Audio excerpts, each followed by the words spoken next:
आज हम पढ़ने वाले हैं 9th क्लास की एक पोएम और पोएम का नाम है द विंड। और ये पोएम जो रची गई है सुब्रमण्य भारती के द्वारा।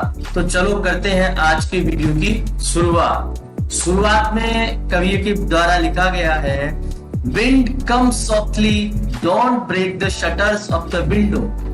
विंड से, हवा से ये अनुरोध किया जा रहा है कि आप धीरे आओ और हमारी जो खिड़की है उसके शटर को आप बिल्कुल भी नहीं तोड़ो। यहाँ पे कवि उनसे अनुरोध कर रहा है कि आप धीरे आओ। डोंट स्केटर द पेपर्स, हमारे जो पेपर्स है उन्हें आप बिखेरो मत। Don't throw down the books on the shelf, shelf पे जो बुक्स रखी हुई थी, किताबें रखी हुई थी, उनको आपने नीचे गिरा दिया, उनको आप नीचे मत गिराओ। There, look what you did, देखो तुमने क्या कर दिया। You threw them all down, तुमने उन्हें सबको नीचे गिरा दिया। You tore the pages of the books, और तुमने किताबों के जो पेज है उनको भी फाड़ दिया है। इसलिए आपसे रिक्वेस्ट है कि आप धीरे आओ और ये सारा जो किताबों का इन सब का नुकसान मत करो। You brought रेन अगेन, और तुम्हारे कारण से ही बारिश जो है वो दोबारा आई है। You are very clever at poking fun at weaklings, आप बहुत चालाक हो। और पोकिंग फन, आप मजाक बनाते हो एट वीकलिंग्स, जो लोग कमजोर हैं, जो चीजें कमजोर हैं, आप उनका मजाक उड़ाते हो, आप उनका बहुत मजाक बनाते हो। बारिश भी आप ही लेके आते हो। Frail crumbling houses, crumbling doors, crumbling rafter. Frail का मतलब है कमजोर, क्रम्बलिंग का मतलब कांपते हुए, हाउसेज घर, क्रम्बलिंग डोर्स कांपते हुए दरवाजे, क्रम्बलिंग राफ्टर्स, राफ्टर्स का मतलब नींव या आधार। ये जो चीजें हैं तेज हवा के कारण से ये बेचारे थर थर कांप रहे हैं, तुम्हारे डर से ये सब कांप रहे हैं। क्रम्बलिंग वुड, और जंगल भी है वो तुम्हारे डर से कांप रहा है। क्रम्बलिंग बॉडीज, लोग भी तुम्हारे डर से कांप रहे हैं। क्रम्बलिंग लाइफ, सभी जीव जंतु तुम्हारे कारण डर रहे हैं। क्रम्बलिंग हार्ट, और उनके दिल भी तुम्हारे कारण से बहुत ज्यादा डर में हैं। The wind god winnows and crushes them all, जिस तरह से ये महिला विनोइंग कर रही है, घास फूस को अनाज से अलग कर रही है, उसी प्रकार विंड गॉड जो है, हवा के जो देवता है, वो क्या करते हैं, सारी कमजोर चीजों को क्रश कर देते हैं, चकनाचूर कर देते हैं। He won't do what you tell him, और जो ये जो पवन देव है, हवा के जो देवता है, वो काम नहीं करेंगे जो तुम उनको करने को कहोगे। वो जो उनकी इच्छा होगी वही काम करेंगे। इसलिए come let's build strong home, तो आओ चलो हम क्या करते हैं, हमारे घरों को मजबूत बनाते हैं। Let's joint the doors firmly, और हमारे दरवाजों को बहुत शानदार तरीके से, मजबूत तरीके से जोड़ देते हैं। Practise to form the body, और हमारे शरीर को भी इतना मजबूत बनाने की हम लोग अभ्यास करते हैं। मेक द हार्ट स्टेडफास्ट, और हार्ट हमारा मन, हृदय है, उसे भी हम इतना मजबूत बनाते हैं। इसका मतलब है हम अपने घर को, शरीर को और हृदय को बहुत ज्यादा मजबूत बना लें।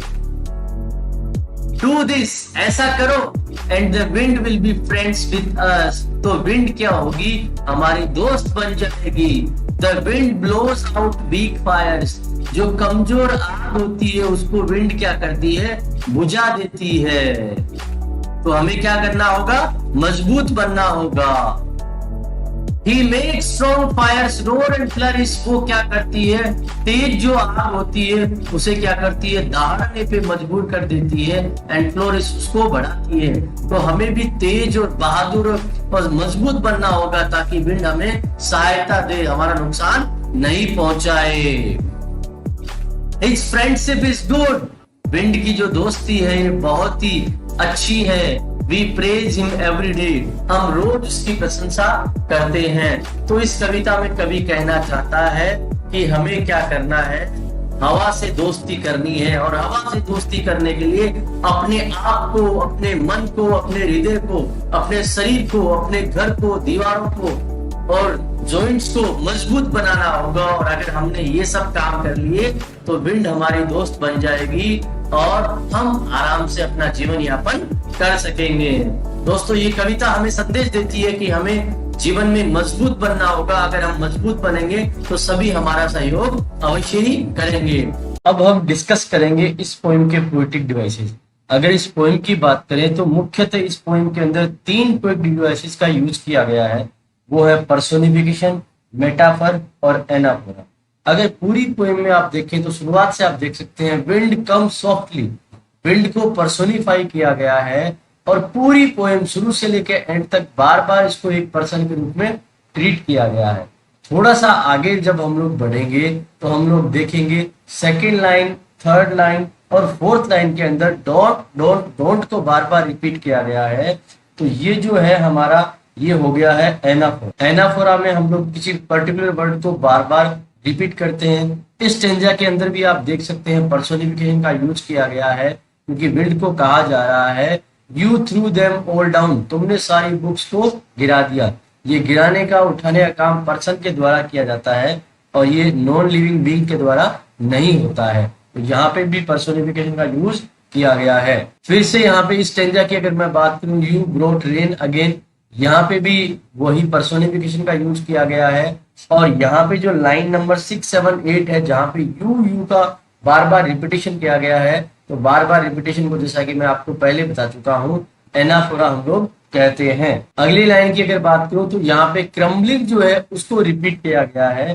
तो बार बार क्रम्बलिंग रिपीट होने के कारण से यहाँ पे भी एनाफोरा हमें देखने को मिलता है। आगे की जो लाइन है उनमें भी हम लोगों ने क्रम्बलिंग को दोबारा रिपीट होते हुए देखा है। जैसा कि आपको पहले ही बता चुका हूँ, इनका रिपीट होने का मतलब है ये एक एनाफोरा का एग्जाम्पल है। यहाँ पे विंड गॉड विनोद जो है, तो यहाँ पे विंड को गॉड के रूप में पर्सोनिफाई किया गया है। और विनोइंग जो है, विनोइंग एक एग्जाम्पल है मेटाफर का, जहाँ पे वीक और स्ट्रॉन्ग को अलग किया जाता है। आप फिर से देख सकते हैं इस स्टेंजा में लेट्स का रिपीटेशन किया गया है। और जैसा कि मैं आपको पहले बता चुका हूँ, जो भी वर्ड्स का बार बार रिपीटेशन किया जाता है अलग अलग लाइन्स में, तो वो एनाफोरा होता है। बताया गया है यहाँ पे कि विंड को एक फ्रेंड के रूप में, कि आप ऐसा करोगे तो विंड आपकी फ्रेंड बन जाएगी।